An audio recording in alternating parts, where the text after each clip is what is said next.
Hello and welcome to Vidane TV's coverage of the SIM500 Transervice Cup Series.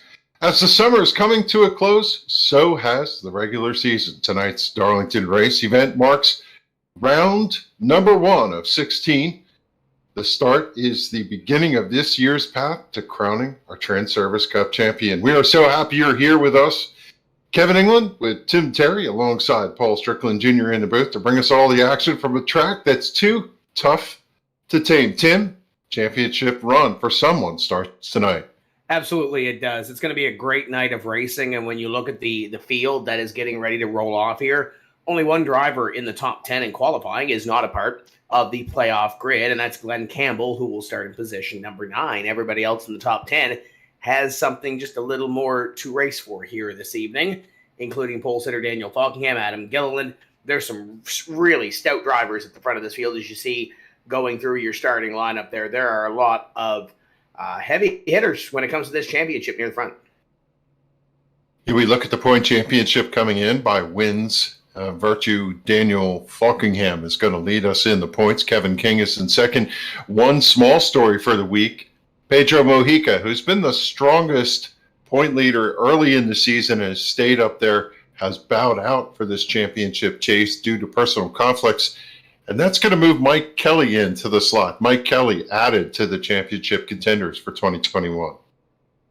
And he was so close to getting in on points and on performance anyways, so he will roll off in position number 11 this evening. Keep an eye on the 2 as we work through this evening here at Darlington. 150 laps, a long race here this evening, and we'll see see who conserves their tires the best. Maybe some fuel strategy comes into play. Looking down the list here, 4 tire sets in this race, so 3 sitting in the pit area. So an opportunity here maybe to play some strategy as we go throughout this evening. 1.36 miles is the distance of this racetrack. They're going to run 150 laps. They should tick off pretty quickly, but as you know, if you've ever watched a race here, an interesting racetrack. Both ends are completely different from each other. The driving dynamic is as challenging in the sim as it is for real life. You have to love nighttime racing. We're getting ready to go racing here at Darlington Raceway. Pace car leads the field through turns 3 and 4, getting ready for the start. And as it has been several times this season, Daniel Falkingham is going to kick it off. He's going to see the green flag here. So pace car escapes the racetrack. Falkingham coming up from the revs, looking at Gilliland to the outside. His green flag is out. Falkingham heads to turn number 1. The green flag flies. Adam Gilliland spins the tires into the wall and backs the field up, and that almost caused a big wreck here on lap number 1 of the playoffs. And Adam still sideways, trying to get control of it down to the inside, and he is going to spin that thing into the, well, he's going down pit road regardless. That's tough for Adam Gilliland. Not sure what happened there. Yeah, that has to be the most unusual, crazy start to a race we've seen all season. Just have no idea. It looked like he was on ice, but out front, Falkingham jumps to the lead. He's going to lead lap number 1 as the field strings out. I would expect, as challenging it is getting into the corners, getting off the corners, these drivers will get single file right away, try and get some heat and temperature for these tires and get settled in and get ready for a long race. That Gilliland miscue reminds me earlier in the season when we had a wreck on a restart that took out a bunch of really good drivers, and Adam was able to keep it off almost everybody and get to the infield, and now he'll start to try to pick up positions in the back of this field. But for the most part, these drivers up in front, Kevin, have got single file and going to try to log some laps here and try to get some heat in those tires, as you mentioned, and maybe pick off some positions. I think the closest battle here within the top 10 is around Jose Gonzalez and Josh Parker as they battle it out for position number 5, and Jose going to drive it down into the inside and pick up that spot on Parker, and then behind him, Williams is going to try to make the move on the Interstate Batteries 23. Falkingham leading off where he came from back in May when they ran this racetrack. He led the first 107 laps. And now we have to look and see, we think about this championship race all year long. Since the inclusion of Kevin King, we've seen a knockdown, drag-out battle between Falkingham and King running 1-2 here tonight. You have to expect that they are the championship contenders coming in for the 2021 season. But if I look through the field, unlike what we just saw from Gilliland, he and several others are going to not just roll over. They're going to be a part of this battle all the way through the rest of the year. We've seen this in the real NASCAR Cup Series where you kind of pick your final four when you get to that round of 16 and you kind of look at the field and you kind of figure out, who's in the final four. And you usually have a couple of shoe-ins. And I think you hit the nail on the head where Daniel Falkingham and Kevin King are probably the two shoe-ins as Kevin Brown takes a look at Glenn Campbell right in behind for that position. But when you look at it, you have two or maybe one, two, maybe three shoe-ins that you kind of think they're going to be there, and usually one will surprise. I think Kevin Harvick a couple of years ago didn't make it into that Final Four in the Cup Series, but I think with this one, Adam Gilliland's name has to be thrown around. Chad Coleman, even with the recent runs that he's had, you see him on the screen in the 38 car battling it out with Kevin Brown just outside the top 10. I think that's one you have to watch. Adam Gilliland coming back through the field as he picks up one more position and continues to make his way through. Justin Fuller had a bad qualifying effort this evening. There's another driver we have to watch. Josh Williams is going to be strong. There's no slouches in this top 16. No doubt. The talent runs deep all the way through the field here, and I'm watching who's coming, who's going early on. Justin Fuller up 9 spots to 13th, working on Kevin DeBrown. Chad Coleman right in front of them, and Adam Gilliland down 15, running 17th right now. Glenn Campbell is the driver, 7 spots back, 8 spots back, just kind of pacing himself here in the early going. It's a funny racetrack because you can charge right from the beginning, you'll burn those tires off, and this track, even though it's so challenging, is known to have long green flag runs. So drivers, they need to show some conservative approach right in the beginning, take a pass when it presents, but also you got to take care of your equipment. Well, that's just it, too. When you look at this race, you have 3 tire sets sitting in the pit area, plus the one that you have on the car. If this thing does go green, if you've got it in the mindset that we're going to see some green flag racing here, when do you dive down and make that pit stop? Do you make it a 3-stop race? Do you try to make it a 2-stop race? Where do you go on the tires? Like, what do you do with strategy on fuel? As you see a couple of battles middle of the pack, Justin Fuller's making a move on the 23 of Josh Parker for position number 10 right now to move him into the top 10, and Tommy Ryan is now a part of this battle, trying to move up into closer to the top 10 per se. This is the battle now for position number 12. Comstock moves by, so Josh Parker falling back here just a little bit, and now he meets Adam Gilliland as Parker going backwards, Gilliland going forwards. This is where you put a note in the notebook, a little bit of a wiggle out of turn 4 last time for Josh Parker, but is he conserving the car? Let those guys run off, and then he'll come back and get them later. It's uncharacteristic to see him going backwards early in the race, but it's not uncharacteristic to see the 51 come forward. Justin Fuller's got a pretty good mount underneath him, and this is one of those racetracks, if you take a lap where you come into turn number 1, you let the car drift all the way up, and you start to show how brave you are over here in turns 3 and 4 too. The car rolls in, you slide right up to the fence, get to the point where it'll turn, and then you drive down and get the speed going to the front straightaway. Every lap is different. You drive every single lap like it's an individual lap. You take what the car gives you when you go into the corner, and it's no different in the sim world versus the real world. These drivers egg underneath the gas pedal, just pacing themselves here, trying to find the racetrack.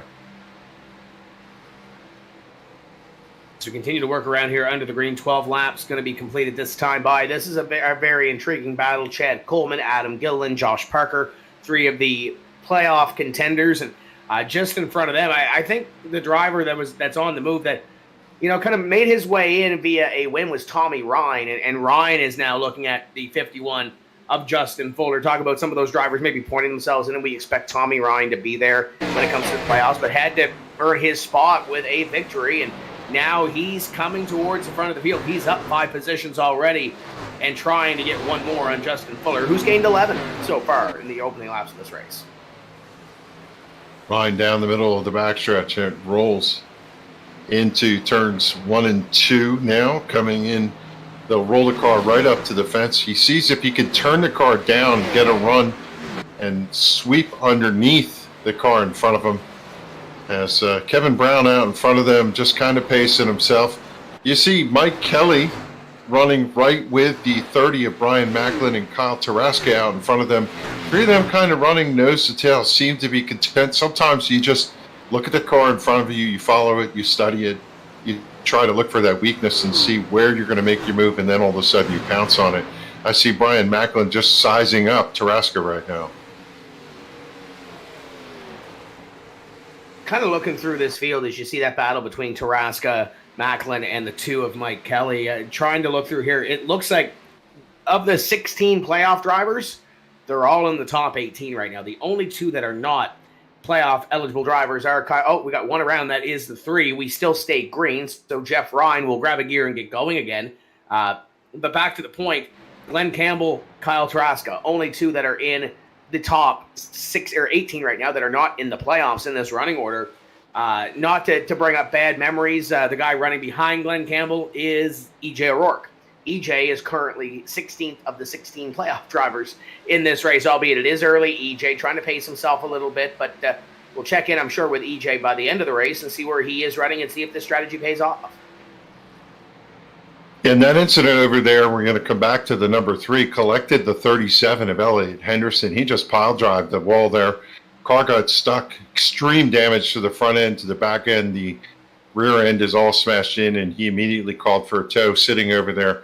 33rd position for car number 37, and not the way Henderson wanted to end his night here at Darlington.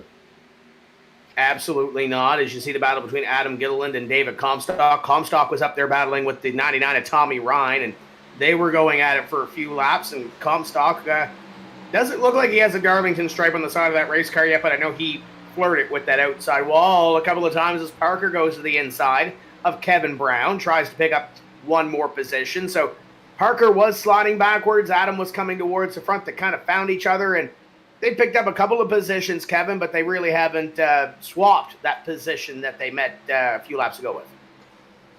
Takes a lot of trust to run side by side into these corners. As Comstock goes underneath Kevin Brown, here comes the 38 to the back bumper. Brown just trying to gather his thoughts right now, get back in his rhythm, come back in after losing a couple spots.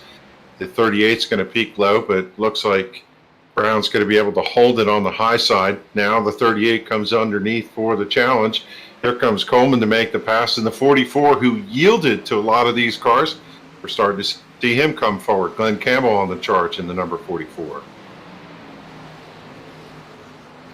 Campbell going to make up that spot, and now to the back bumper. EJ O'Rourke going to go to the inside and try to better himself one more position and move him up the scoring pylon just a little bit. You're not missing anything up in front. Falkingham continues to lead Kevin King. The battles throughout the pack, though, are the ones that we seem to be watching right now, and those are the battles that are putting on the show right now at Darlington as we have 20 laps completed. If we do go back and look up front, though, Falkingham and King, this track rewards those drivers who are smooth, who hit their marks, who understand the throttle control and how much to push the tires. We watched Falkingham put on a clinic at Watkins Glen. He did not slip a tire off the track, hit every mark perfectly, and won that event. King has shown himself to be really good on the road track and technical tracks, and this track fits that to a glove. And the two of these, well, they've been pretty much lockstep. King sitting 2 or 3 car lengths off the back bumper of Falkingham.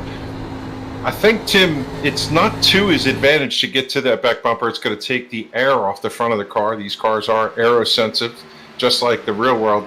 He's kind of better to run in the tire tracks and just see where Falkingham's going to measure up. Yeah, just trying to learn something right now. You don't need to lead all these laps. Yeah, sure, it's nice that Daniel Falkingham led over 130 laps the last time we were here, but he won the race, so that's the important thing. If he didn't win that race, then we'd be talking about him leading a bunch of laps and not going to victory lane and not leading that important lap at the end. Kevin doesn't need to lead lap number 23. They come down across. It'll go to Daniel Falkingham. He doesn't need to lead this lap.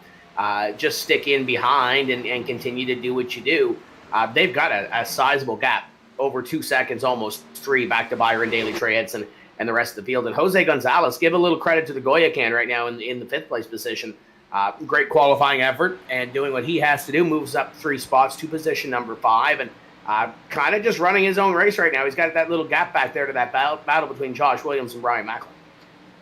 Yeah, good early effort for the number 26 of Gonzalez, running 5th right now. Did not have a good showing last time we were here, 17th on the scoring pylon. And I think this is where these drivers, a lot of them probably watched the tape, went back, looked at the event from last time, tried to remember where they had their challenges, where things went wrong, and came in here with a different game plan. As we see Williams and the number 30 of Macklin battle in there. Macklin's going to pull by. Williams going to yield the position. Up front, I think Kevin King looks like he's tucking in a little tighter here to that 39 of Falkingham.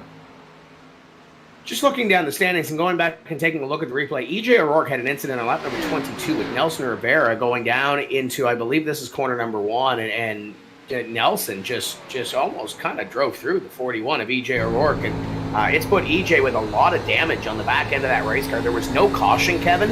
We continue to run, but EJ is behind the 8 ball right now, even more than he already was. See the 40 going to pit road of Woods, 1 lap down right now. Charles Wood heading in for service. Right now there are 30 cars on the lead lap. Woods is 1 lap down. Jeff Ryan from that incident earlier, 8 laps down. Elliot Henderson retired, 11 laps down. Bobby Wetzel, not sure that he made the call or had some issues there, but I have to believe with this long green flag run, we're going to find ourselves with the leaders in lap traffic within a certain amount of time here.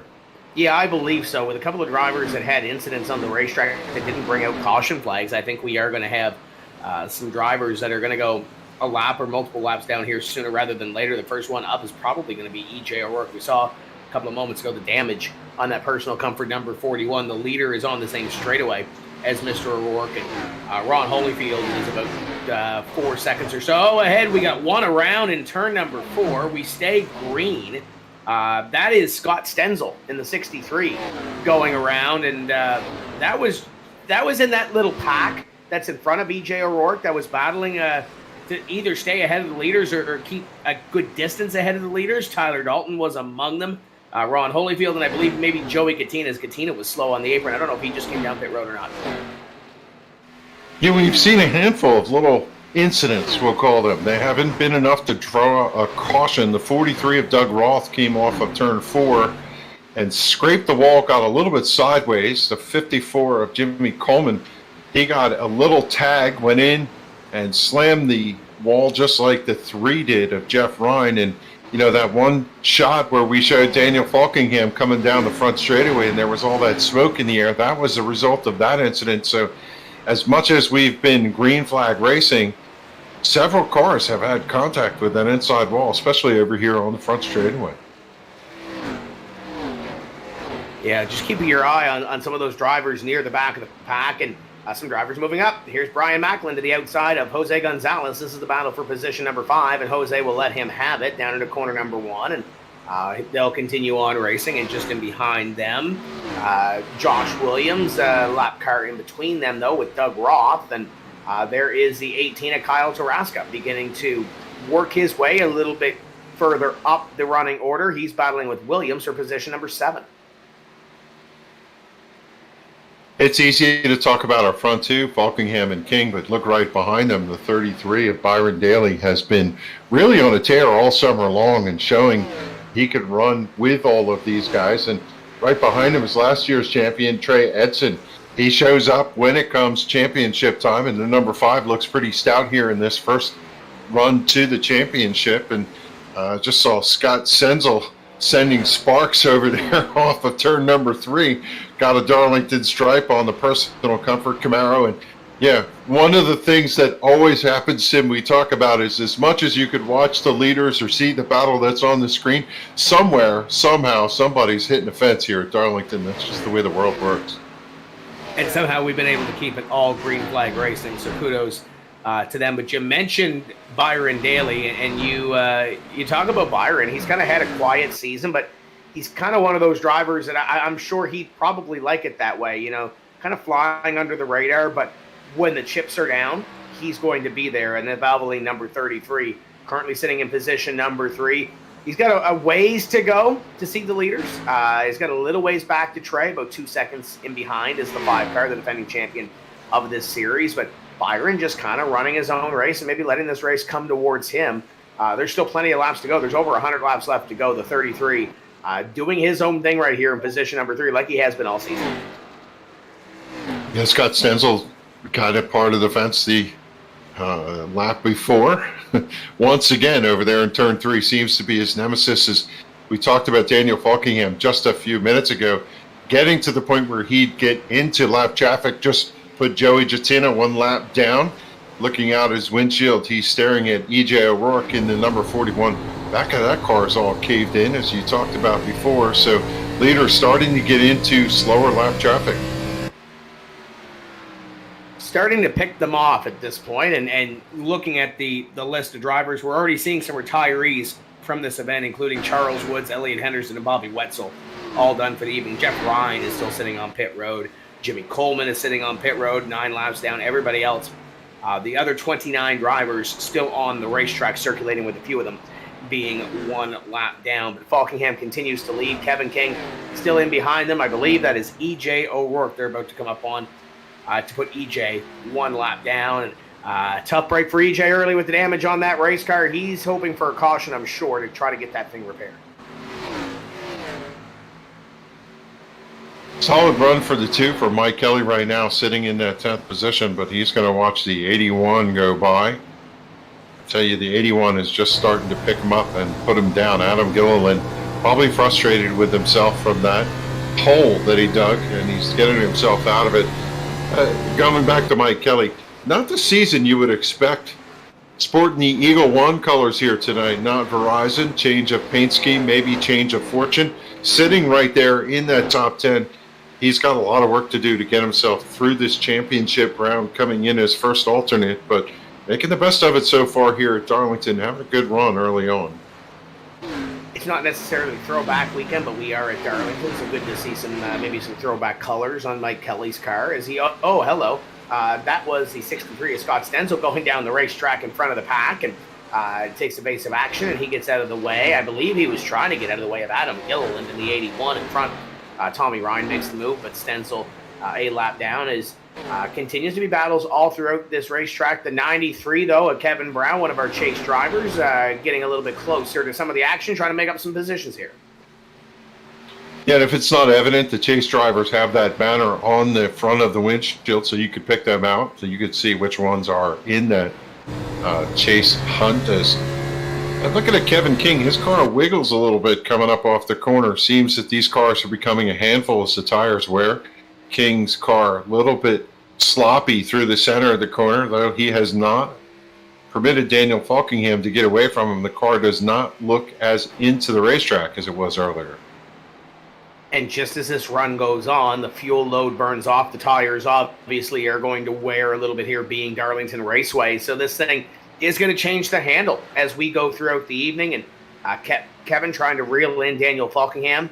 But it's been around 0.3 to a half second or so the last 20, 30 laps or so once they got established up in front and pulled away from the rest of the field. So Kevin just keeping Daniel within striking distance right now, not really forcing the issue, pushing the issue, but these cars definitely looking a little more of a handful compared to where we were about 15 laps ago.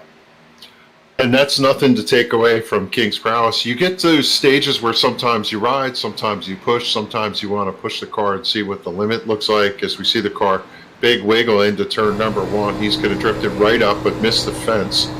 And it could just be that Kevin trying to hustle the car a little bit to see how it's going to run, putting some notes in the notebook later to see what he could do to get by Falkingham and to deny him win number 2 here at Darlington. Just keeping him honest and keeping him in his crosshairs right now, and that's all Kevin has to do. We're not even to the 1/3 distance mark in this race. Quick first third of this race going by, though. Lap number 43 being worked on the board, and the leaders are going to come up into some more lap traffic here. This is Ron Holyfield in front of the leaders, about to go 1 lap down. That is your 25th place race car. Tell you, there's no racetrack that shows the diversity of driver prowess than this racetrack. It's like a conveyor belt, and some drivers, they got a knack for this place, and other drivers can't wait to get out the gate for this racetrack. You see comers and goers, but everybody knew that this was race number 1 in the chase to that championship. And, well, if you didn't know what you were doing, you're going to have to figure that out, because certainly you got to perform at this racetrack if you're going to be a part of the championship. And next up for the leaders, we've got a little 3-car pack here, Kevin, that's battling for 22nd. Got Randy Yoakum. You've got the Bentley Glazer machine, and you got Tyler Dalton. I think at the start of the season, when you looked at those playoff drivers, I kind of had Tyler Dalton circled as a driver that could very well contend for a championship this year, not in the top drivers going through here. And you know, you talk about Tyler, he's strong at super speedways. I sat on a couple of poles at those racetracks, so you'd think, you know, maybe he'd be able to sneak in a win or two and get this thing done. But speaking of getting it done, look at this little battle in front of him as Yoakum tries to hold off the 47.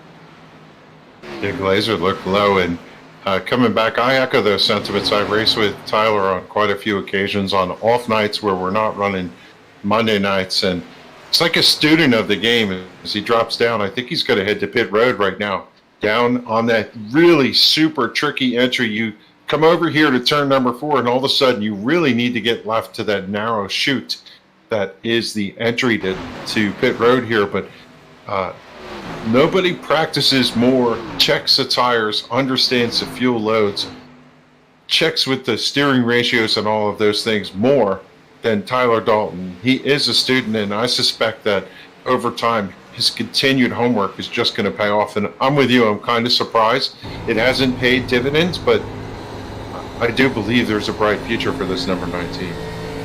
Absolutely, I believe there is, and we'll continue to see that as we roll through the Transervice Cup Series season. I'm sure in the playoffs, I'm sure he'll be one to watch for maybe a win, as we saw Josh Williams off the corner of our screen pull into pit road. So it looks like green flag pit stops, at least for your leaders, have kind of started. The cork has kind of been popped. And the question is, when do Daniel Falkingham and Kevin King decide to come down onto pit road and surrender the top 2 spots? Josh Williams in, Mike Montesi in, Bentley Glazer in, getting their service. And I suspect, to your point, we're going to see a host of other drivers coming in for service, and the attrition's been pretty high here. I'm kind of surprised at that, but as I continue to look at the work being done by third place Byron Daly, the Valvoline Camaro number 33, has not been sideways, wiggle in the car, just steady as she goes, and a good run so far for Byron in the 33. Just quietly going about his business and making sure that he is there and putting himself in a position to win this thing at the end of the day, as Kevin King has closed the gap to under 0.3 of a second to Daniel Falkingham. Falkingham, I think, had a little bit of a wobble off corner number 4 that last time by. It might be the tires kind of starting to show their age on the top 2 as Byron goes by Holyfield to put him a lap in the rearview mirror. But we might have a change for the lead here soon, whether it's Falkingham coming to pit road or Kevin King passing him on the racetrack. I think Falkingham's tires have potentially given up here just a little bit. 4 tires in, full tank of Sunoco fuel. Lap 49 for Justin Fuller. His service done. He's down and away on the apron, coming up to speed over there on the back straightaway. First salvo, I think, of the top cars as Fuller comes up to speed, pulls back into the racing group. And there's Fuller making the move on the 33 at Byron Daly, and we'll continue on and try to get as much track position as he can. There's Mike Kelly down onto pit road in the 2 as he gets service to his race car, surrenders a top 10 position to do so on the racetrack. Top 2 have yet to come on to pit road. Kevin Brown among those still on there, and there's your top 2 going down the straightaway as Kevin King tries to get Daniel Falkingham and tries to potentially take the lead, or maybe just pushing him to go a little bit harder here, as we're already 1/3 distance in this Darlington 150. Almost set to be a minor victory if King can get past Falkingham before they get to pit road. Just have to wonder if that's in his psyche right now, as Comstock, Campbell, Hollingsworth, Simley are in pit road right now getting their service. Simley, a driver who's kind of quiet and decent here, finished 3rd in the spring in this race in the number 12. He's in for service right now. Currently scored in the 18th position as the Well, the scoring pylon's going to be bouncing all over the place as these drivers dribs and drabs come into pit road. First cycle of green flag pit stops here this evening, and the way this is shaking out, I don't want to jinx anything, Kevin, as Justin Fuller makes his way by Kevin King and tries to get by Daniel Falkingham. You almost have to believe that they're stopping at around 50. This is a 150 lap race. You'd have to think this is a two-stop strategy for most of these drivers. I don't think anybody will try to make it to a one-stop strategy unless you're throwing a complete Hail Mary. But for the most part, the only drivers that are still out here, still on the lead lap and battling for a spot up front are drivers that started in the top 10. So I don't think there's anybody really throwing that huge toss per se to do it on one stop. I think everybody's kind of consensus on two. It's just a matter of when you make those two. I seem to recall some of the leader pit stops in the spring were around lap 59 or so. So I have to wonder if some of these drivers looked at their notes, playing the same playbook. The temperature of the track is a little bit hotter this time of year. I'm not sure how much it comes into play, but I suspect, like you, anytime now, especially seeing the cars that have changed tires roll past them, we're going to expect these top two leaders to drop in and get some 4 fresh tires. And I'm not sure what the server was set at the start of the season, but it is set at May 15, 2021 when it comes to the in-server time. So the track temperature might be just a wee bit hotter, but it's not necessarily, I don't think a whole lot of difference compared to the race that we ran previously, other than this one might be run a little bit later on in the evening time. The track temperature, as you mentioned, currently 83 degrees. 76 is the ambient temperature, so there's still a little bit of play on that one as Nelson Rivera going to come back down into pit road. Top two continue to stay out as Glenn Campbell tries to make his way by and unlap himself. Gilliland, Chad Coleman, Nelson Rivera on pit road. That's going to leave 7 drivers who have not pitted: Falkingham, King, Daly, Macklin, Edson, Parker, and Tarasca. Looking back from the notes in the spring, lap 35, there was an incident. No cautions here so far as we work lap 58, so the dynamic of what happened in the spring really isn't going to be that much in play. But this is where sometimes Daniel Falkingham, as much as he is the leader and wants to look out the windshield, he's got to make sure he pays attention to what's coming in his rearview mirror. Byron Daly on the pit road. He'll surrender position number 3. And if I'm Kevin King and I'm going to try to undercut Daniel Falkingham maybe by 1 lap, probably would have came in that last time by, knowing that Daniel was stuck in traffic as the 97 of Hollingsworth works to the inside of Kevin King. And now King is kind of boxed in here. If I'm Falkingham, if I can get down, do you go now? I don't think he's going to get there. The 97 going to hop to the outside, and along with the 47 of Glazer getting close with that leader. Flirt with him a little bit, trying to get by, and Falkingham's just trying to stay out of dodge. Yeah, Hollingsworth ducks low, finally gets down. I'm sure the 39 of Falkingham was happy to have him off of that rear spoiler and make him go by as service done for the 33 down and away. 4 tires and fuel as expected. And we can see the speed that these cars have on tires. And yet Falkingham continues to lead. There are only 6 cars now that have not come in to get their service. And Kevin King just got passed by the 12 of Simley. Simley is trying to get up here to Falkingham to put himself on the tail end of 1 lap down. And Falkingham pulls to the inside. Could this be the lap he decides to come onto pit road? Brian Macklin is going to come down this time, and Falkingham is slow, so he'll be coming down into pit road, surrendering the lead for the first time this evening to Kevin King. So Falkingham coming down to the completion of 61. Kevin King will lead this lap. Trey Edson, I believe, in the number 5, is going to stay on the racetrack, as well as will the 23 of Josh Parker.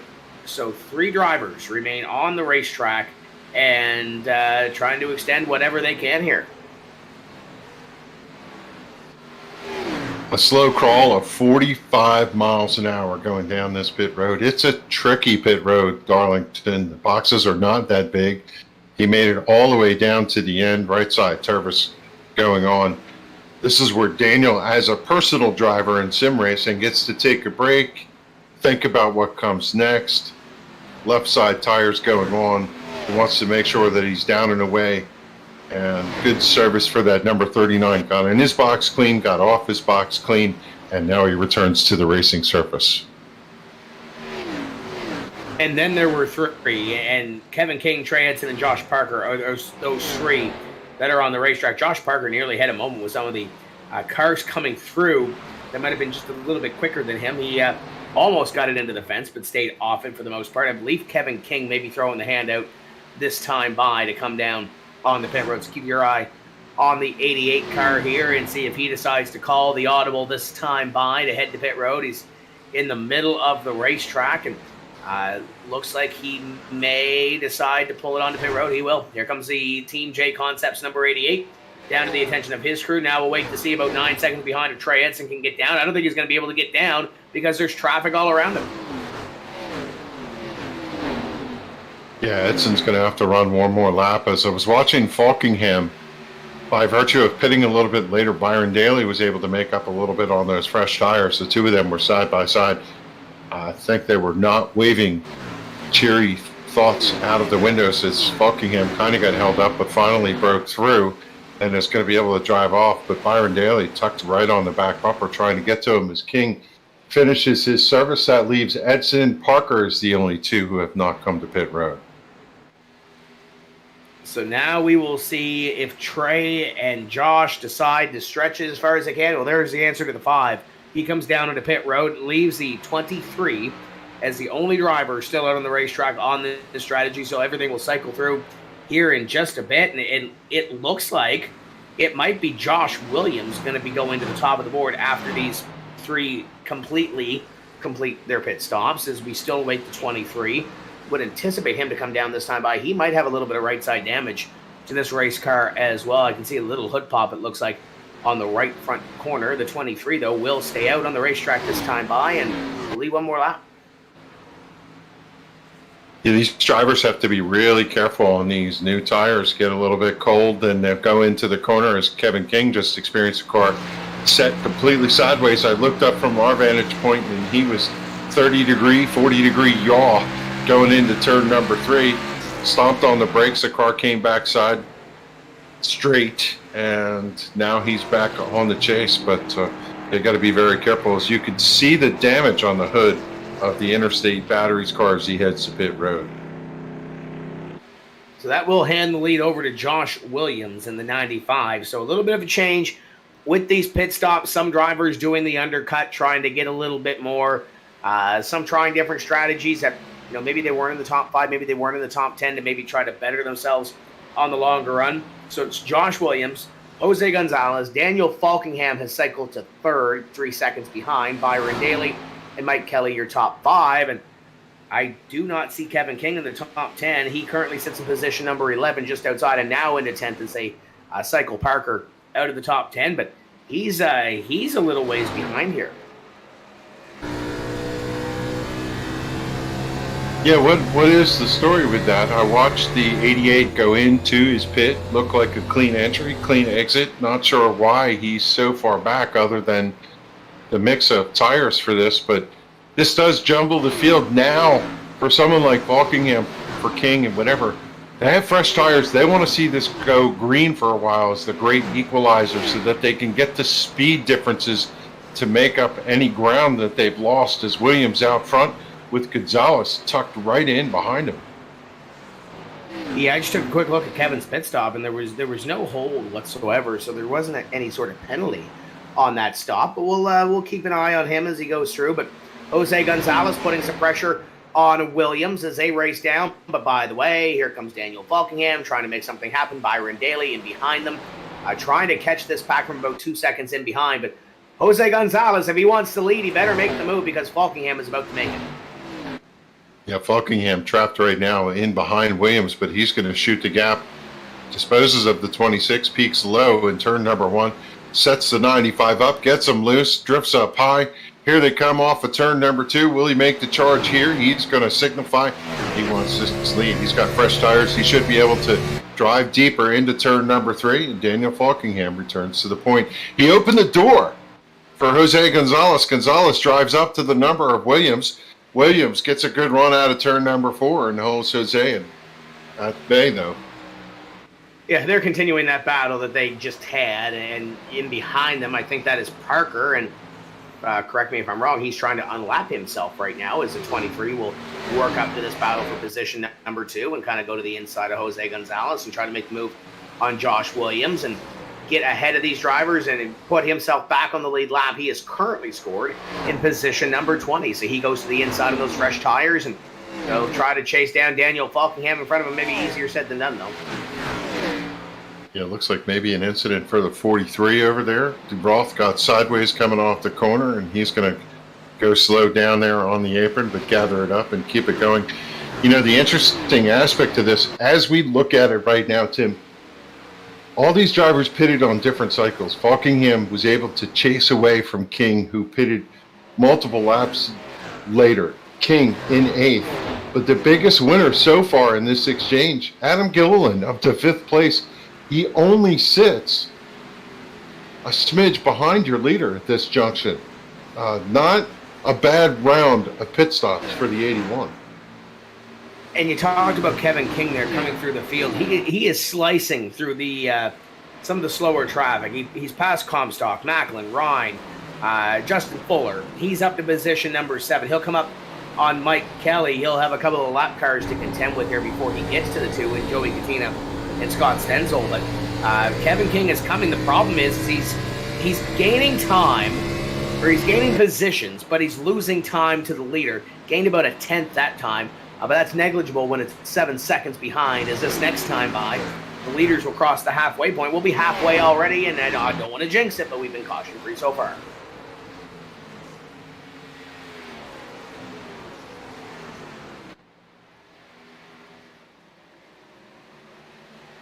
Just take a breath and let the action kind of play out as we see Jose Gonzalez under attack. The 81 streaks by. I have a feeling he's racing with a little fire in his gut, Adam Gilliland, after that start. All the ground that he gave up with that really wonky start that he had, he is a man who's motivated right now, and he has just worked his way into the 3rd position. And now trying to reel in those drivers in front of them if he can make that move. But you're starting to see some drivers come through. Obviously, Doug Roth is a lap down, but Jose Gonzalez has another. Oh, hello. There's Randy Yoakum almost having a moment in front of Kevin King. I think he's just trying to get out of his own way, let alone Kevin King's way. But Kevin is up on Speedy here for position number 5 and trying to make a move on the Goya cam for that 5th place spot. Here he goes. Yeah, this exchange has really shuffled the deck quite a bit for him, especially as we run green. The faster cars running out. We only have 20 cars right now on that lead lap.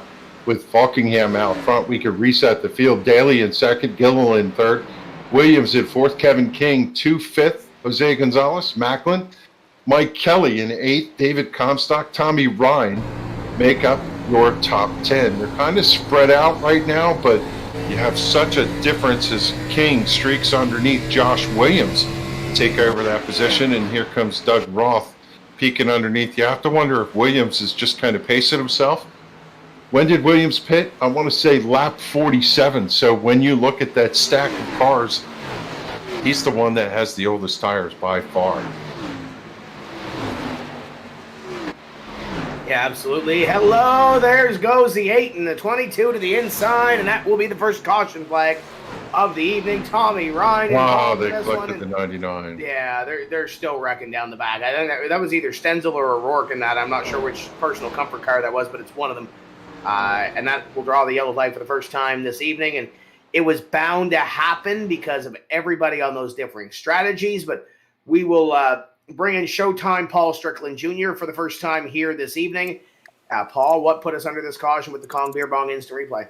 Yeah, rewinding the tapes now, and you definitely, you guys nailed it right on the head. It's one of those deals where we had so many different strategies going on, so many different lines, different drivers racing, different guys on different laps, and it all just kind of came to a head here. We can see a little 3-wide action on the Kong Beer Bong instant replay, and you can see contact between the wall and the 22 comes down into Yoakum, comes down into that personal comfort 41.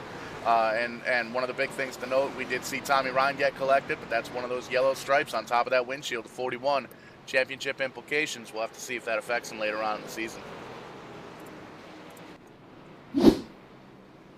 So the first collective breath and the first hit by a championship contender, as we see all of the top runners in their box, Falkingham in. And every time you come to pit road, if you can, you're going to get 4 tires and fuel. Left side's going on for Falkingham. He's down and away. King down and away. I think the 33 might beat him out. It's going to be a photo finish there to the line coming out of pit road. It is feeding time at the zoo. Tim, everybody 4 tires and fuel here at lap 81. And you said it's a collective opportunity to catch our breath, and that's kind of where that's where kind of it lies right now. Now you have an opportunity to see what you and your fellow competitors have around here as Falkingham, Daly, and King. We've documented that since that start of that green flag run. They know that they are going to be strong. They were strong in the first half of this race, but now with all the pit stop strategies, they come back together, and they are still near the front of this field. Adam Gilliland going to have an opportunity to make something happen here. You got some drivers that could potentially make a big splash here. While the field gets reorganized here under caution, it's a good time to tell you that this race is brought to you by Transervice Transportation and Logistics Solutions. A history of service, a tradition of excellence. Visit them on the web at transervice.com. And by Kong Beer Bong. Be the life of the party. Visit kong.twodrunk.net. Make the good times better. TrackCams22.com, iRacing track and camera files. Track camera gourmet files take your iRacing spectator experience to the next level. The Transervice Cup Rookie Championship is sponsored by RacingBids.com. Racing collectibles for race fans. Visit their live auctions through Facebook.com/RacingBids. And don't forget us, your friends here at Vidane TV. Want to give us a tip? Head over to tip.vidane.net. Got to give a shout out to our friends from Three Wides. Any of you guys watching, hello on YouTube, and anyone else watching us on Facebook Live, as we are in the first round of the championship hunt for the Transervice 2021 Cup Series.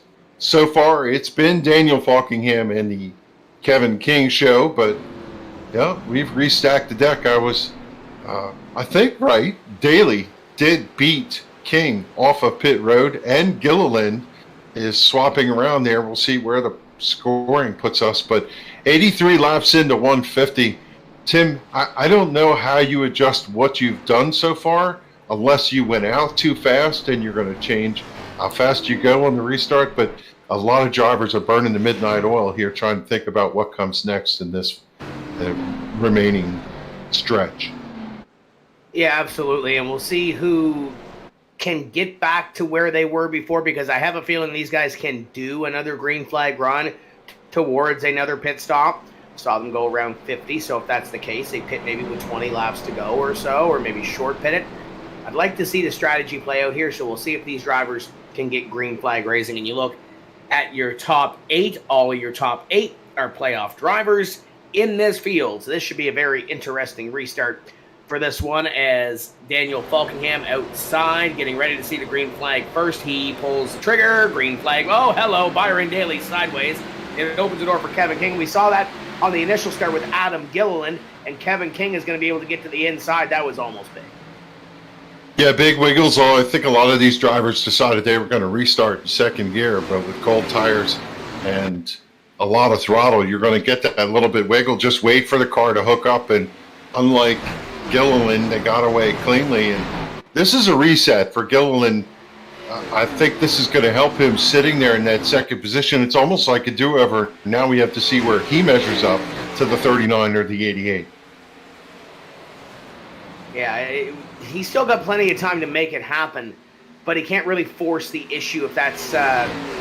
you still got plenty of time. You just need to keep that 39 inside. Same deal with Byron Daly as well, as you're right on board with Adam Gilliland looking up at Daniel Falkingham. You really can't burn up your stuff right now. We saw Byron Daly kind of pace himself a little bit earlier, and rightfully so. He really didn't have to force the issue. Kind of ride in position number 3 and let those guys know that you're there. But now you kind of have to instead of going 50%, Kevin, we got one to the inside. That is Mike Kelly. We are still green. But if you're those guys up in front, you don't have to go 100% yet. Maybe instead of going 50 or 60% that you were going earlier, maybe you go a 75 or an 80, still trying to conserve a little bit and keep that balance there.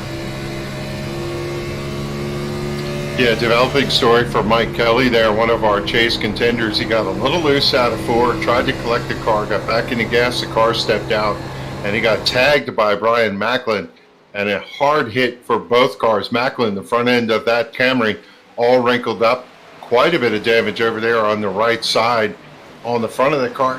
Not too terrible, but a huge hit for Mike Kelly on the front. That car is going to be crippled for the rest of the race. And you just saw a shot of, I believe that was Brian Macklin's front end, and yeah, definitely there's a little bit of damage to the Transervice number 30, but still running in the top 10. We'll see how he continues throughout the evening to try to keep that thing within the top 10 and in a good points night, because it's been a tough go for the number 30 of Brian Macklin. We got one still in the, is that Kelly? That's Glenn Campbell. Glenn Campbell over there. Looks like he's going to be able to get away. And, you know, one of the characteristics of this racetrack is if you're down off the racing surface, the crew will allow you to try and collect the car and get going without drawing caution. But as it goes, another incident for the 99 of Tommy Ryan. And this might be a blessing for Mike Kelly. Kelly down there on pit road fixing his car, getting service from that incident. Cars would have been under green. At least the damage is going to get stemmed a little bit for Kelly as his service gets done while we're under yellow. We'll look at the Kong Beer Bong replay. Looks like an incident involving a couple cars. Jatina, maybe the 99, and I think maybe Mike Montesi got a piece of that. Yeah, it looks like as we take a look here at the Kong Beer Bong instant replay, we see the 99 definitely was involved. It looks like the incident might have been between Montesi and Jatina here, but we'll take a peek here and see what we see. And you can see there's the contact initially between the 47 and Jatina and the 14, and both drivers trying to hold on to the car. Joey just kind of loses control just a little bit and collects the 45 of Mike Montesi. Tommy Ryan in the 99 collect it there as well. You can see all the drivers grab a gear and get going. But a lot more damage on these race cars. Going to be a long second half of the race for these guys. Yeah, bummer for the 99. In that hunt for the Transervice Cup, and now he's got damage. He's going to have to go to pit road. And for someone like Joey Jatina, you know, you lose the car, and the last thing you want while you're sliding across is, please don't let me hit one of these top 16. And unfortunately for his story, he collected the 99 of Tommy Ryan. Ryan going to pit road with significant front end damage. He'll go down and take that car to the attention of their crew. This is a tricky pit road, Tim, as you pull in to get your service done. Caution lap's not very long from a timing standpoint. You don't have a lot of time for the crew to bang out the problems that you have on the car. And these drivers taking the opportunity that were just down on pit road, most of them just to you know, put that splash of fuel in there, top off the tank to get yourself a little bit closer towards the end, because chances are we get another run of about 30 laps or so, those guys are coming down to the pit road to grab a set of tires and go the rest of the way from there. But some strategy still being played out here as you see the pit stop strategy or the pit stop intervals. And you see Falkingham and Gilliland up in front of the field for the most part, everybody on even keel after that caution a few laps ago. And we'll see what transpires here as we complete lap number 91 of 150, getting a little bit closer towards that pay window opening at the end of this race.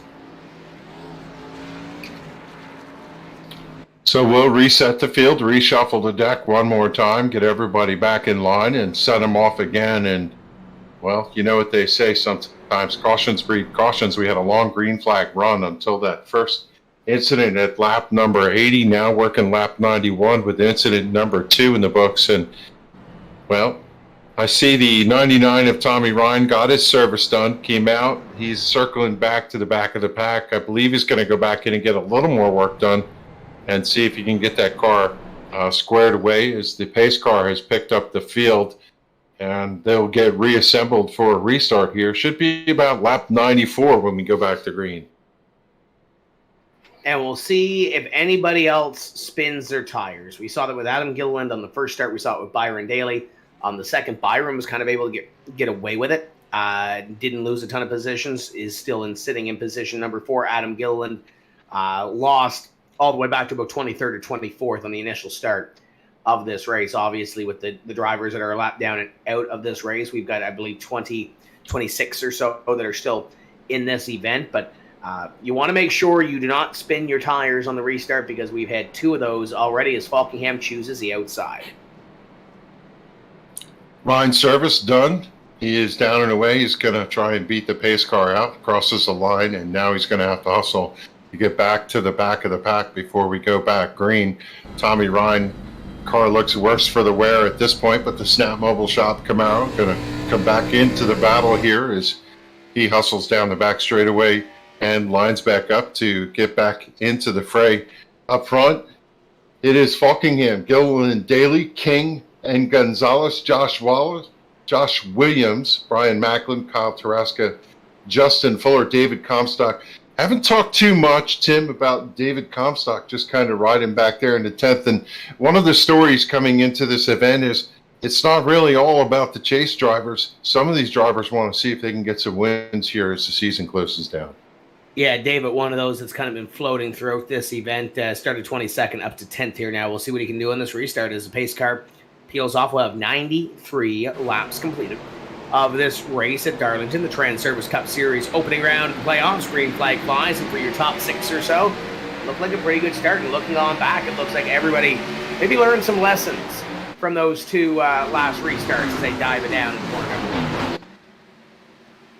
Kevin Brown got a little bit of a wiggle there, pulled down, did a block, or just covered the lane, was able to get away without losing position. Now he puts Chase to the 51 right there in front of him as everybody streaks around. They got single file really quickly here, but the action is tight. We're starting to see a couple battles deep in the pack.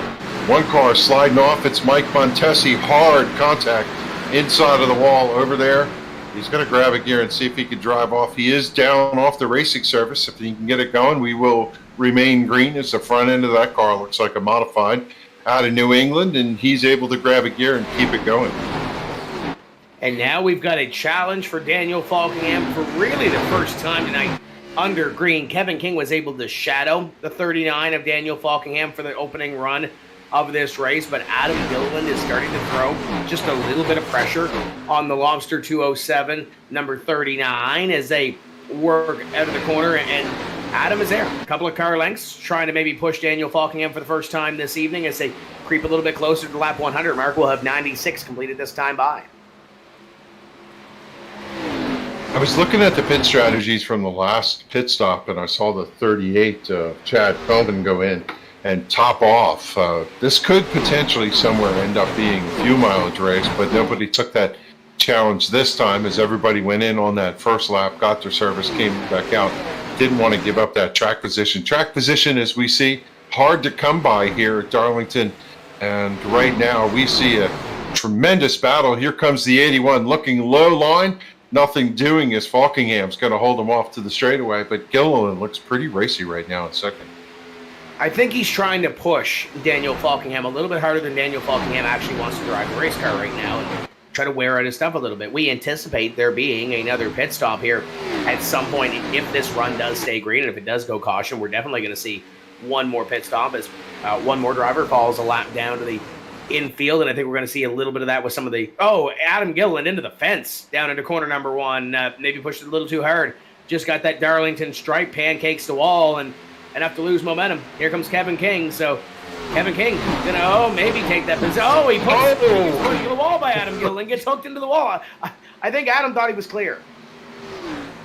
Yeah, I just don't know if the 88 had the ease out of it to keep from hitting the wall there, but whatever happened, he hit it one way or another. His teammates get together, and King is going to sink deep in this field. Edson goes by, Brown goes by, and Kevin King, big contact the right side, pancaked on that 88 as they come by us here on the front straightaway, and Gilliland's got to be unhappy with himself. You know, he didn't lose any positions, but you never want to make contact with your teammate.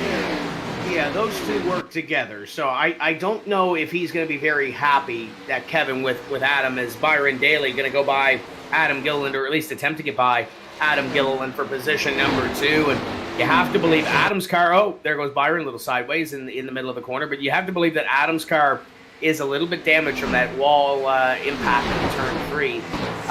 He hit it square, if anything. He hit it, he pancaked the wall.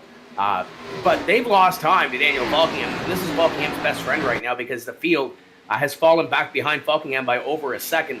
And now Byron Daly had that little slide. He's under fire from Josh Williams for position number 3.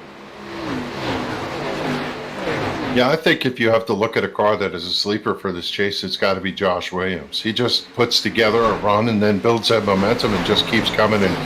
How about the 26? I just am so impressed with this run right now, Jose Gonzalez. He's kind of been flat all summer long. This would be a perfect time for him to start amping up the pressure for these guys. And we know from a consistency standpoint, he can kill you with consistency. Jose Gonzalez has that speed at almost any racetrack we go to, Tim, and tonight he's solidly up there in that top 10. The problem he's going to have if we continue to work on throughout this season is you see the 30 Immaculate make a move. There's Comstock and Trey Edson battling for position number 9. The problem he's going to continue to have is consistency will get him through the first round. That's great. Consistency might get him to the second round or through the second round into the third, but to get into that final race of 4, probably going to have to win something. So as long as he can continue the consistency, maybe back into a win or 2, and he might find himself in a championship position, but it might be easier said than done. Speaking of drivers coming towards front, how about Josh Parker? The 23 car has made his way back up into the top 10, past Jose Gonzalez, and now trying to reel in what would be a top 5 run. Looking there, the top 12. 11 of the top 12 right now currently playoff drivers. The only driver not in the top 12 that is in the playoffs or out of the playoffs right now is Kyle Tarasca. And we opened the night talking about how fast the 39 and the 88 Falkingham and King have been all year long. But this is the time of the season where some of these other drivers are here to spoil the party. And for King, it's come off the rails. Right now, running 17th, the car is not up to speed. Everybody has driven by. He's falling off the back of this pace. Certainly looking for some opportunity to go to pit road and see if he can get some of that damage fixed. But that car, with the right side damage, especially that right front fender, just not up to speed right now. King bleeding badly, running in the 17th position. This is not the way to start a championship run. No, absolutely not, and especially battling with a driver that he considers a teammate in Adam Gilliland, and Gilliland right now running in position number 2. I'm sure it's probably going to stick in the back of his mind for a little while as Tommy Ryan goes a lap down to the field, and that's a tough break for the driver, the number 99. But again, there's a driver still trying to hold on for what would be a top 20 run and see what he can get for points, because right now, if Kevin King continues to have his issues, EJ O'Rourke and Mike Kelly are both multiple laps down right now. So Tommy, it might not seem anything for Tommy Ryan and Kevin King, but they can gain a couple of points. Maybe they can, limp their way to round number 2. Yeah, Mike Kelly completely off the pace at this point, multiple laps down, running 27th, but continues to circle around this racetrack because every car that drops off is some additional points for him. And while the car does show some speed, he's just not up to par here tonight as Tarasca goes low. Yeah, Kyle being battles all over the place here, Tim. Yeah, Kyle Tarasca had a moment there a couple of laps ago. He lost more than just a couple of positions. He's now behind Bentley Glazer at about 13th or so. Had to change her position with Byron Daly and Josh Parker. Parker is on a mission right now. He's moved up to position number 3. Had that damage earlier that I believe he got fixed on pit road under one of these cautions, Kevin. He is 2 seconds behind the leader. He is gaining time on Daniel Falkingham, albeit maybe a couple of hundredths to a tenth a lap. Parker is on the move. That might be the driver we have to watch here in the final 40. Yes, the complexion of the race is going right now. Falkingham is out. He's got about a second and a half over second place Gilliland. Gilliland holding pace, just trying to keep with that number 39. And in tow, to your point, Josh Parker hanging right with them, Byron Daly hanging right with them, Josh Williams right with him. It's not too far back to Trey Edson. This top group has not separated as much as we saw in the first stint of this race. There's a 95 of Williams trying to make a move on Byron Daly, and Daly, as strong as he was, as you mentioned at the start of this race, now starting to fade just a little bit. But I think we kind of saw that in the middle of the run, albeit we saw Kevin King and Daniel Falkingham so dominant. Maybe some of these other drivers maybe saving something. I don't think we really saw the where Byron Daly was, or maybe he was saving something. But keep your eye on that, and keep your eye on the battle for position number 2 too, because we've got Adam Gilliland completely under fire from Josh Parker.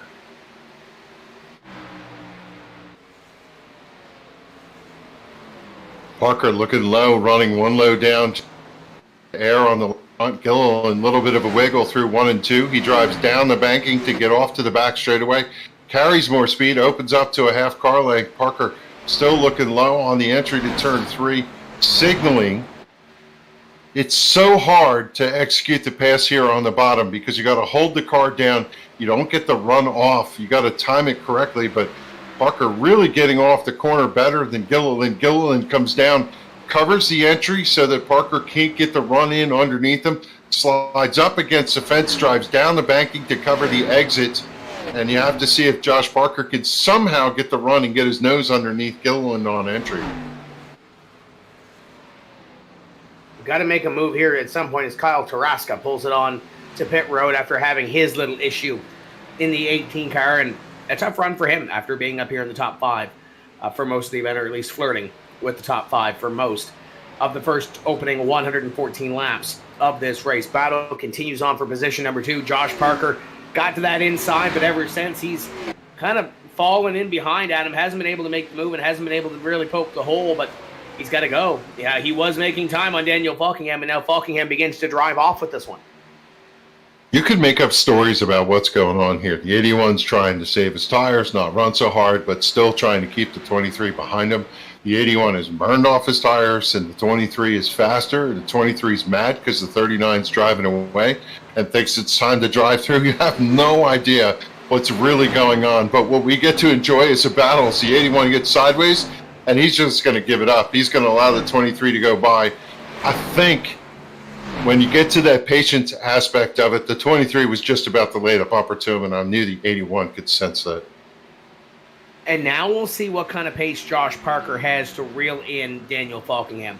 He lost about half second or so behind Adam Gilliland trying to get by the 81, and Falkingham's been able to build that extra half second or so.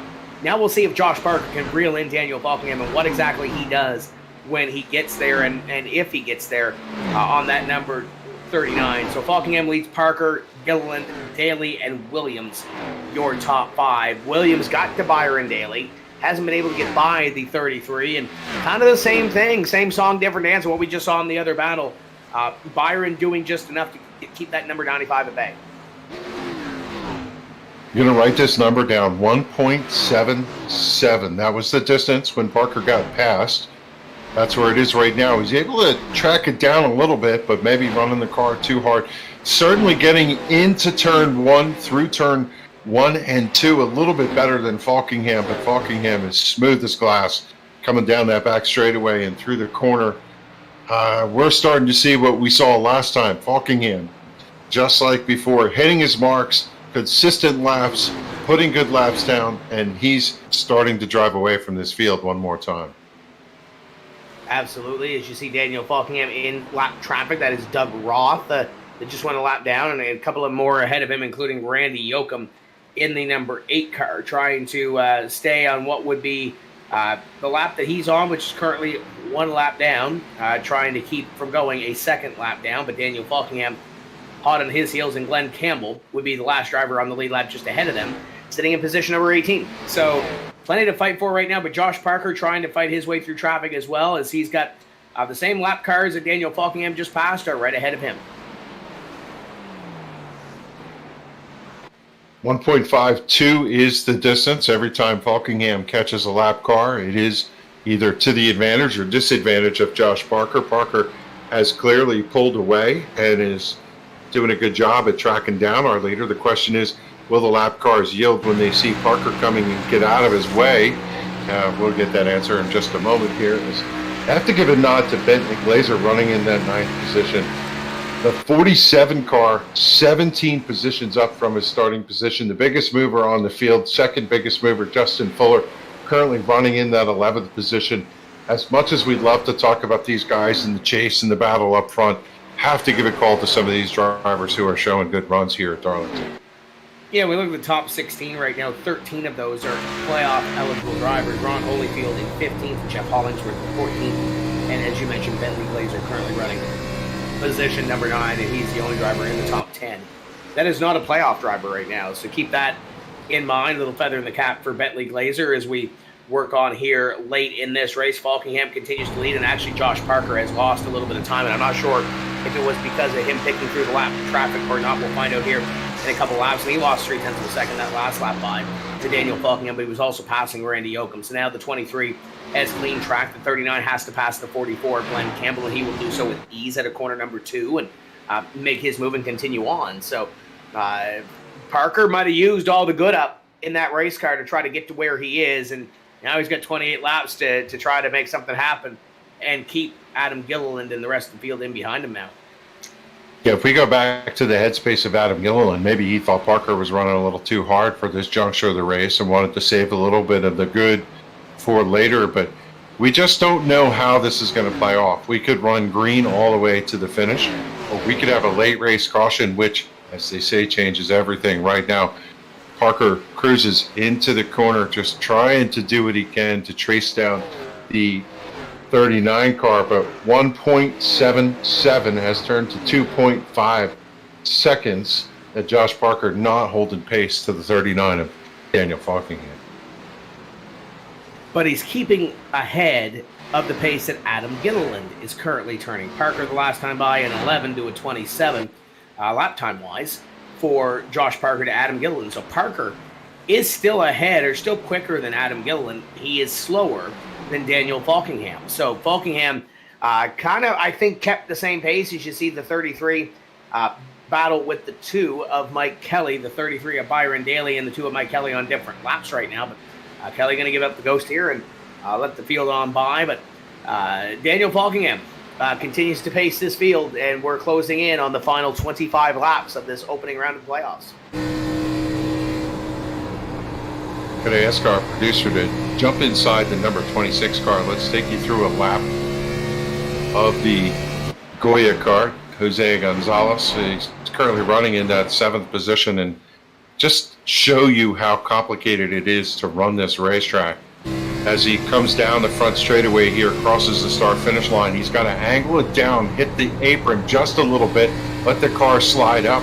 He's going to turn the car, but not so much that he's going to slide out into the fence, turn down the banking, catch the apron that propels the car straight up off the corner, doesn't let it juke out to that outside wall. Turn 3 a lot tighter than turn number 4.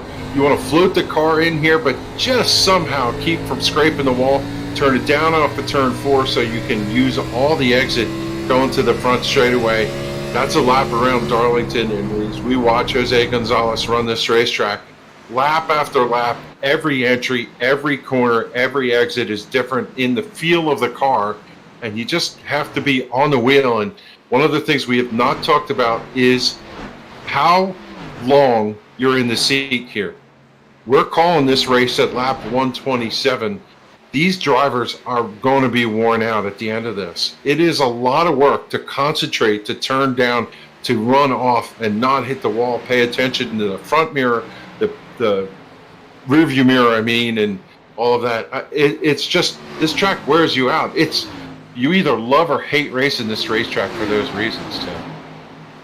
And they've only had 2 cautions to really catch their breath. It's been a great race for us to call up here, and these drivers have done a phenomenal job keeping on and hanging on to it. We got a battle for position number 3 brewing here as Byron Daly has caught Adam Gilliland. So whatever pace that Adam Gilliland had trying to keep up with Josh Parker, he's lost some ground. The tires are starting to wear, and Adam Gilliland is going to have to hold off Byron Daly here. Daly, I think, saved a little bit more than we thought he did. He's looking to the back bumper, the personal comfort number 81 for the final podium position as they dive it down into the corner, and Byron slides it up the racetrack a little bit. Adam Gilliland again still fighting that damage from earlier, trying to hold on to that spot. You just see, even going down the straightaway, how much of a wiggle these cars have as they buffet the wind off of the outside fence, trying to keep the throttle down as they turn the car down in the corner. For Byron Daly, you size up the competition. You look to see if you get a run, do you ease out and then step on the gas to get the run into the corner? Sometimes you have to back the corner up in order to get the run down the straightaway. As Byron Daly, he put the juice to it this lap, right rear, scraping against the wall, look to see if he can get a run out of turn number 4. Gets to that back bumper. Will he turn in down here, turn number 1? Well, he didn't have enough of a run, but he is certainly hustling the car right now. You can tell by how close he's getting it. He's going to look to see if he can get this position in the next lap or so. And you'd have to think Josh Williams is back there. He's back there well enough. He's back there by about 8 lengths or so. Just look at his chops in this battle. Trying to figure out what's going to go on. Byron Daly still trying to set up Adam Gilliland. Gilliland holding on to that position, but just trying something different. But Williams, you have to believe he's got a front row seat to this, and maybe he hopes there's a slip up there and he can pick up position number 3 of all this. Yeah, and maybe the 81 will run harder coming up off the corner, but when he sees the 33, he's going to turn the car down a little bit to block that lane, like right now. And that slows his lap time. It's going to make the 33 check up, and that brings the 95 into the mix. So if I'm Josh Williams watching this battle out my front windshield, go ahead, boys, mix it up. And then you'll leave it at line, and I'll get both of you in one shot. Williams trying to close in and become a 3-car battle as Byron Daly continues to wear the back bumper off of that number 81. And I think Josh Parker's pace has fallen off a little bit. I'm sure he was anticipating maybe a caution with the way the pace he was going. If they continue on to do this battle and Parker continues to fall back, it might be a 4-car battle before this thing is all said and done, and it might be for position number 2 as Adam Gilliland holds off Byron Daly. Daly just not able to get to the inside and poke that hole in the air and make that move for that position, but this is a battle that's continuing on for this third place position. And you know, you look back through this field, there's a couple of battles throughout, but for the most part, except for maybe Bentley Glazer and David Comstock, might be the only battle here within about the top 15 that's really intense right now. Sometimes this makes you sit up in the seat. We see that evidence for Gilliland. He just cleaned up his exits on the corners, the car straighter, and he's able to actually pull out a car length gap. Maybe you hustled the car a little better, gets through, found the line, whatever the case may be. Byron Daly coming back to the challenge, half car length off the back bumper. He had a nose underneath, almost to the back wheel, but it is so hard to execute the pass getting down underneath somebody here. And Gilliland looking pretty good right now, covering the 33 of Byron Daly and answering the charge. Answering the charge, trying to get that extra spot, and is Byron Daly, but Adam Gilliland may have stepped it up just a little bit there, a couple of car lengths. Maybe he saved something for what will be this final little 15-lap sprint to the checkered flag, and we'll see who has saved enough to get there. And looking through this mix, for most of these drivers, for a lot of these drivers, Kevin, I think they're just trying, to hang on at this point. There's not a whole lot of time left. There's not a whole lot of tires left off these race cars. I think for some of these drivers, except for maybe Daniel Falkingham, he set the pace up in front. The rest of these drivers just trying to get to the end of this one.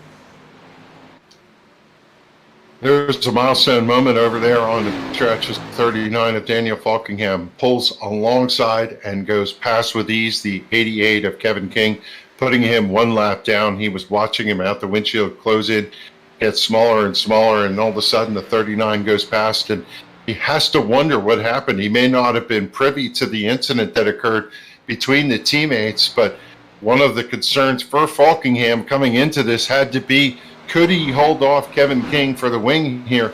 I know he had a lot of confidence, but he probably didn't expect what he just saw over there on the backstretch. No, he probably didn't either, and that's going to be the story leaving this race this evening. If Kevin King can rebound, obviously he's got a strong enough race car. He's going to be good in these next couple of rounds, but knowing the way these playoff races can go, can you really afford a mulligan with the competition that's here? And I keep driving this home, but top 13 right now, 12 of them are playoff drivers. Kevin King doesn't run too far back. He's in 16th place when you look at the grand scheme of things, but still standing to lose a couple of points. He's going to gain points on Tommy Ryan, going to gain points on E.J. O'Rourke and Mike Kelly, but when you look at that playoff picture, he was ahead of all three of them coming in, which is good to set up round number 2, but you still got to make a little bit of magic on some of the other ones here in the next 2 races in order to solidify yourself into that second round. Yeah, and don't look now, that 2-car battle became a 4-car battle. The top 2nd, 3rd, 4th, 5th, all running nose to tail over there. And wow, this is going to get interesting with 10 laps to go. Any of these drivers could come and hunt for their podium finish. Falkingham's going to go, but we have no idea who's going to finish and how the order is going to be in this top 5. No, absolutely not. And we've still got 10 laps to try to figure this out. Who makes the mistake? Who goes where? Looks like Josh Williams is going to be the first to duck out of the line. He's going to go to the inside of the 33. Byron Daly to better his top 5 effort and almost slid up the racetrack. Kind of lost the nose a little bit on that number 95 going into the corner.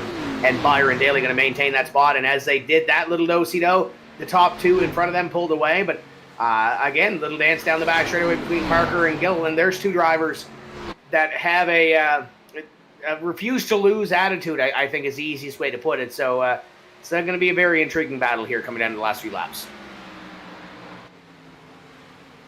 You got to be nervous if you're the 33. You know that 95 is hungry back there, wants to get additional position, and he's signifying that he's willing to stick his nose in there. For Byron Daly, he spent all that time working underneath Adam Gilliland trying to get the position. Now he finds himself trying to cover the 95 of Josh Williams, and well, the 23 is backed up to the 81 of Adam Gilliland, and Gilliland, it's a hard pass to get past Josh Parker for sure. Parker, sim racing veteran, knows how to protect that position. It's got to be one of the hardest cars to pass. Absolutely, and he's not going to roll over easy, especially with these playoff points on the line and trying to make a bigger statement as the 88 of Kevin King is about to go a lap down here to this little battle, and he's going to let them go and let them battle it out, I think, for these final couple of laps and these final couple of spots, and Kevin King has called it a night. It looks like he's coming down into pit road. You know, one of the things we haven't talked about is, do these drivers have enough fuel to get to the finish? I'm not sure that is the case. We might see everybody have to duck in for a final pit run. We're not really sure where the mileage is. It doesn't look like Falkingham looks to be coming in, but we know that Falkingham pitted lap number 80. Josh Parker pitted lap number 90. Then it's 80, 80, 80, and 90 for the rest of those group in the top 6. So from a fuel standpoint, Josh Parker looking pretty. And Byron Daly slapped the wall there about a lap or so ago, and I thought that was going to be the end of him in this little 4-car battle, but he's shown that he still has a little bit left in the tank. He's closing in on Adam Gilliland to try to pick up position number 3, and Josh Williams has kind of backpedaled just a little bit on this battle. We've got Mike Kelly right in behind him, but now we've got a battle. What was a 4-car battle for second is now a 2-car battle for third. Adam Gilliland sideways off the last corner. Byron Daly putting some more pressure on him.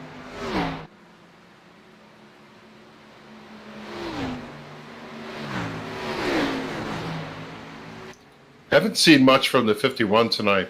Running in 12th position, I thought that Justin Fuller would be one of those drivers, a veteran, be able to run that Ford up into this mix, but just quietly sitting outside the top 12 is, well, this is coming down to the end, and this group right here, nobody's been able to outbest the other driver in front of him.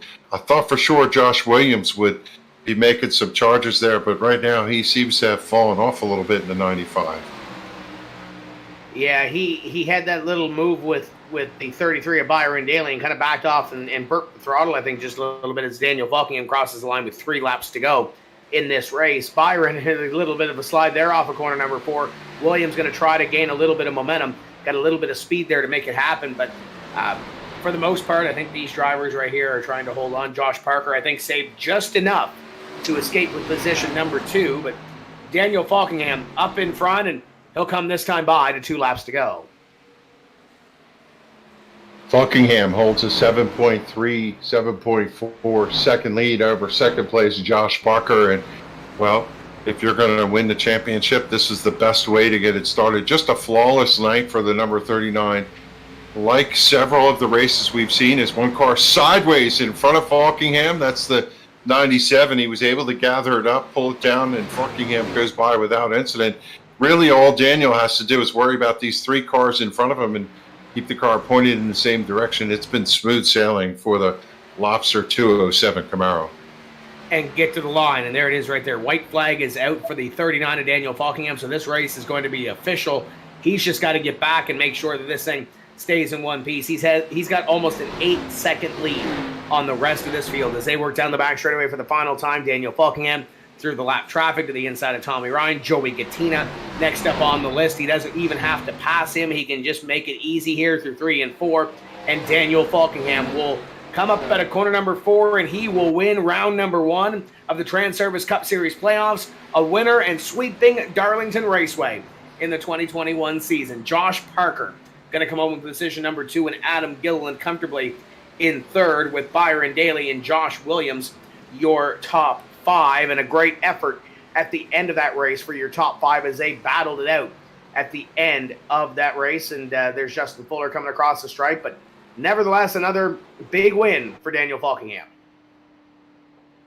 I'm sure he is battle weary, but a win erases all your problems. Daniel Falkingham served notice to everybody that he's here to win the championship in 2021 and gets the job done at the track too tough to tame. Well, he made it look pretty easy tonight, and got to give credit to Josh Parker. Solid second place finish, and woulda, coulda, shoulda for Kevin King. We'll have to see if he can rebound from this, as it was a great race, a lot of interest and different storylines, and I'm kind of surprised that those guys settled in for 2nd, 3rd, 4th, and 5th, but I guess at some point, Tim, if you can get out of here with the top 5, that's a good night's work. Absolutely. As Daniel Falkingham continues to light it up, we'll see if we can catch up with the driver, the number 39. Daniel, how are you able to keep pace so much at the front of this field to come away with this win compared to everybody else that was trying to challenge you?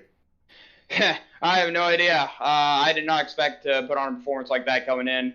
It was going to be hard to try to replicate what we did in the spring, but I think we did that. We did way better than the spring and whatnot. But man, that was crazy. Definitely, Kevin was keeping me on my toes earlier, because he just looked like he had really good long run pace there.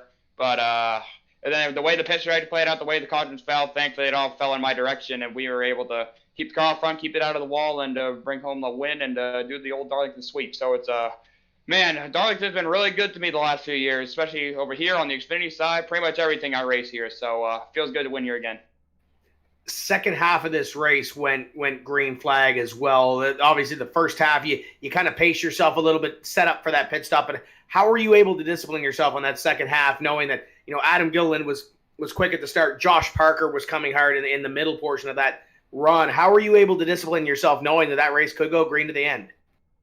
Yeah, it was just pretty much, it was tire management and stuff, because we were, especially, I think what I struggled with early on in the run, how Kevin was able to keep up with me there, is I think I burned off my right rear a bit too much, maybe a little bit of my right front. It was probably a combination of both, and I just had to play a lot of tire management, because if that race went green from the first caution, that was going to be like a 60-something lap run at the end. So, and I guess, thankfully, we had that caution. We may have had to pit, because I literally ran out of fuel doing my burnouts. So I didn't think fuel was going to be in the question. So it definitely had to be very, very disciplined, keep it out of the wall, drive the car straight up the corner, keep the tires on it and everything. So, yeah, definitely a lot of managing to do, but thankfully we did all the right stuff and we were able to keep it out front. How much pressure is off now for the next 2 races? It definitely feels good, especially, thankfully, we had a big points buffer coming in, too, in case we had a bad race, but thankfully we don't have to worry about that. We go have some fun at Richmond and Bristol. Try to maybe knock off some more wins, because I believe whatever races we win in this round go to the next round. I don't know how that'll work and stuff. But, yeah, just try to go, just no pressure, try to go on, keep winning, and hopefully we can go win Richmond, too. We won Richmond in the spring as well, so hopefully we can do the Richmond sweep as well. So, Yeah.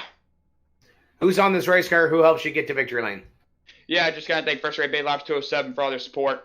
Also got to thank you guys for on the broadcast. Definitely going to go back and watch that race. You guys kill it all the time with these races, so thank you guys for all you do. Thanks to Joey and the guys. Everyone runs the show SIM500. So I just found out I got $100 in my pocket because this was a Triple Crown or whatever race, no bowl race, whatever that is. So that's pretty cool. Thanks to all those guys who run the show. Thanks to everyone who comes out and races each and every week. Thanks to everyone at Team Name, Chad Coleman, David Comstock, Josh Parker, Byron Daly, Kevin Brown, all those guys. Got to thank all the fans who watch us each and every week, and thanks to all my friends and family for watching as well. And thanks to Transervice for sponsoring the series. That's Daniel Falkingham, the winner here this evening on round number 1 of the playoffs from the Darlington Raceway for the Transervice Cup Series. And now, Kevin, I believe you caught up with our second place finisher, driver, the number 23, Josh Parker. Bud Light in his hand, crew slapping him on the back, second place finish. Such a technical racetrack, Josh. What could you have done to try and catch Daniel tonight? I think it came down to track position at the end. I had a little bit fresher tires, and then I think everybody by a few laps. So by coming in and topping off and get fresh tires there. So running behind Adam with the arrow, I think burnt up my advantage, and just after that, it's just whoever had fresh air was going to win the race. So it was frustrating a little bit. I kind of needed yellow. I got 40 seconds of damage to make contact earlier in the run, so I think I was down on a little bit of power anyway. So I mean, I'm just happy. Second place is definitely good here. Yeah, this racetrack will wear you out, and it had to be disheartening to watch Daniel drive away. But then again, rewarding to have Adam Gilliland beaten on the back bumper cover, and you're able to drive off and hold him off there. That was a heck of a battle we watched between you two. Dude, I am literally soaked in sweat. I need to go change. It's it's tough. Yeah, it was really frustrating running, knowing I had fresher tires and running as hard as I could for the last 40 laps, trying to catch Dan, just watching it pull away from all the clean air. And running with Adam, I got into the wall a little bit and let Adam get back inside my little air bubble there. And then we had a fun race. It was definitely, I'm literally soaked in sweat. So it was definitely a good battle. Yeah, while you two were tussling there, Williams and Daly came back to you. You were running nose to tail there with 4 of you, and then towards the end there, you somehow found your mojo and pulled away a little bit. But strong effort, good run for the first run of the championship season. A podium finish, second place. Got to be happy with that effort going into next week. Yeah, I mean, I didn't realize I lost my bonus points, I guess, from the penalty I had earlier this year from my win. So it put me on the tail end of the playoffs here. So I really needed this good run to kind of catapult me back up to top. And I think just need to run decent, top 15s, top 10s, Richmond and Bristol. I think that's the next 2 tracks, and should focus and should be able to make the round of 12. Well, 6th in the spring, 2nd here in the fall, and a good effort leading the Lady in Black. Who helps you get it done on that number 23 Bud Light Toyota? Yeah, I got to thank everyone over at Interstate Batteries, Joe Gibbs Racing, Boris, all those guys. You guys for doing the broadcast, everyone at Team Name. Joey, everyone at SIM500. Congrats to Dan on the win. Josh Parker. Oh, and shout out to Adam Fowen, my spotter, crew chief guy who sits here and watches me race every week. Okay, you can have the mic. Okay, we're glad you didn't forget Adam. I'm sure he's glad too. I'm sure. Was he literally live spotting for you tonight? Oh yeah, every week, man. Every week from week 1. He has all my fumage, all the past history, all my stats. He's a computer number guy. He's an accountant. He's got no time. He's sitting at home doing nothing. So he's giving me all these stats, man, and they're the best thing in the world. And it's like, I even have like an enemy list, and it's literally it's Adam Fuller. It's just Adam's whole team, but he has like a rivalry list for me of how many times I got wrecked by this individual, and that's why I keep getting payback, because I actually have a tab on it. See, that's the layers of this that most people don't realize, the depth of what happens to come out here and compete every week. I take everything that happens on my computer personally. Do you have a particular list of like when the incidents happen, like what track? I have the exact lap and time date. You think I'm kidding? I will forward you guys the email. I'll post on Pull up Facebook. the one you got with me. I'm curious when I wrecked you. That's Gilliland wandering over Martinsville here last into the year. conversation. Oh, moving you out of the way in the last spot for the wins, reckon you? Hey, man, it's on there. You would have done the same thing, brother. Good job. Good So run, while buddy. we're at it, We're not here to talk about that. thank you, Josh. Adam, third place finish tonight. What a crazy start for you. Take us through that green flag. What happened there? Yeah, I just underestimated the grip on fresh tires. I thought I was still being generous on the amount of throttle I was giving it, and really buzzed the tires. Was really quite happy that I didn't end up on the hook there before I even got turn one. That set us back, obviously, and I had to play catch up the rest of the night.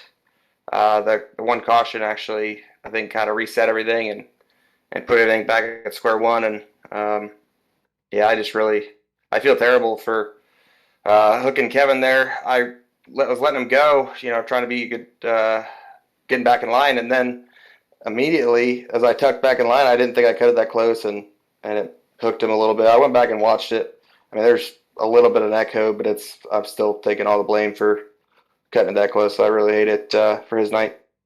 Yeah, as Josh just said, every once in a while you make some contact with someone. I dinged Williams at Indy, and I will remember that for a long time. And you end up in somebody's notebook. But at some point in this race, you got to put it behind you and just keep going. In a third place finish, we saw you chasing Josh Parker through the middle and end stretch of that race. What did you need to get by him?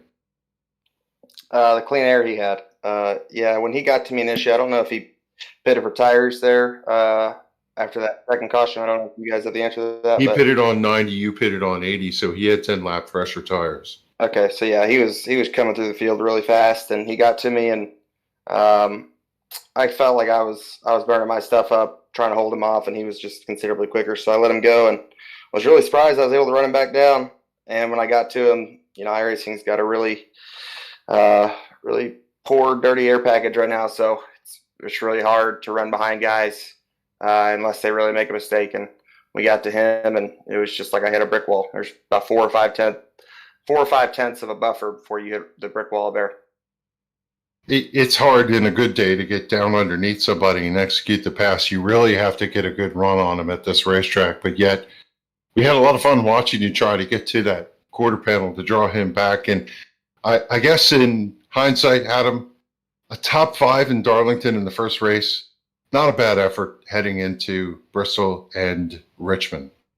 No, it's not. And, it's almost like, I think you can top 10 your way to the next round in this current round. But I just, like I mentioned earlier, I feel terrible regardless for what happened to Kevin. I'm not out there making enemies. I know Josh thinks I'm one of his enemies, but I feel like we race actually pretty good around each other. I know him and Fuller have a past, but that surprised me that I was on his list.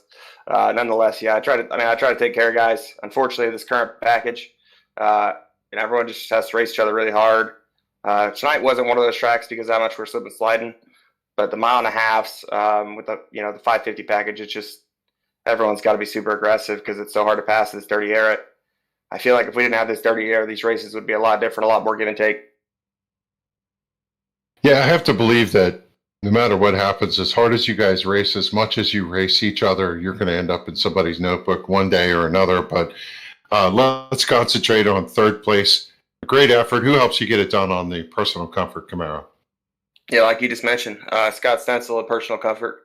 I know we weren't able to deliver the team championship for him in the regular season. Me and Fuller, we had quite the eventful regular season. I think we were able to get him third, though. Best of the other Personal Comfort team. So got to shout out Scott and Personal Comfort. As always, Brendan and Gary Merce Trucking, Trey for all he does, painting all our schemes. Kevin and everyone at the team. I know it's tough to get into tonight, especially being on the team with him over there for Road to Pro. And certainly not last but least, but you guys at Dane for all the coverage every week. Look forward and going back and watching this tomorrow. There you go. Go celebrate and have a chat with Kevin. See what you guys are going to come up with for the race next week. And thanks for taking the time, Adam, to stop by here. Don't forget, he's got you in his notebook. Yeah, 10-4 on that. Thanks, Kevin. I'll see you from Rock, Tim. Tim Terry, what a race we saw here tonight. A couple drivers from the championship standpoint. Mike Kelly, EJ O'Rourke, Tommy Ryan, Kevin King didn't have the night they want, but the top 10 is almost a who's who in the championship standpoint. What a performance by Daniel Falkingham. Yeah, absolutely. It's great to see Daniel do well, and tough for Kevin, but I think Adam kind of hit the nail on the head. You can kind of top 10 your way in. The problem is if you have one bad race and it trickles over to the next one, and the train kind of comes off the tracks, next week is going to be very pivotal when it comes to trying to determine who's going to make it in that next round and who are going to be the four that kind of drop off. But coming up, Paul, we've got some races coming up, and I know you and I chatted about November already. The winter is starting to fill up. What do we got coming up here in the next couple of days? Yeah, we've been burning the midnight oil here at Verdane HQ, trying to get the schedule set here for the fall and winter series coming up. TCM coming back with some big races, some weekly racing series. NEPS is coming back October 5th. They're going to be kicking it off October 5th. Really excited to see those guys back on track. But this week, we got the doubleheader coming up, off tomorrow night, Taco Tuesday. You know where this guy's going to be. Doubleheader Wednesday night, Tim's Corner Motorsports, Tim's Corner Live, with the Loose Lugs Cup Series coming up after that. Thursday night, right back here at Darlington with the Multi-League Cup Series. They're kicking off their 16-race playoff race as well. And there you can see the NEPS iRacing, Shift Marketing and Design, Grand National Series logo. They're kicking it off for the fall and winter, bringing us through January. Lots of big races coming up. November 22nd is penciled in. We got a big race coming up there. November 20th penciled in as the potential date for the Verdane TV Bottle Rocket 350. Going to be a big race at Daytona. Little 90s throwback action, and it's going to be in the trucks, which is going to be a lot of fun. I think we'll be making an official announcement on that here in the next couple of weeks. To be sure, you check out Verdane TV on all of the social media outlets, YouTube, Facebook, Twitter. Heck, I'm even on TikTok now, Strictly 94 if you want to watch a fat bearded guy drink. If not, then probably just go over to the Verdane TV pages. But lots of great racing action here. Lots of great racing action coming up. We're actually off next Monday for the Labor Day holiday, but we'll be back here in 2 weeks with the Transervice SIM500 Cup Series, and they're going to be racing at Richmond for 200 laps. Lap race number 2 in round 1 of the playoffs for the Cup Series. So looking forward to that. Looking forward to all the things coming up Verdane TV related. If you want to keep up on the news, Verdane.net is where you want to be. But from Verdane TV, myself, I'm Showtime Paul Strickland Jr. in the booth as always on Monday nights. Tim Terry, Kevin England, from everybody with Transervice Cup Series and the SIM500. We'll catch you on the flip side when we do. We'll be doing it live.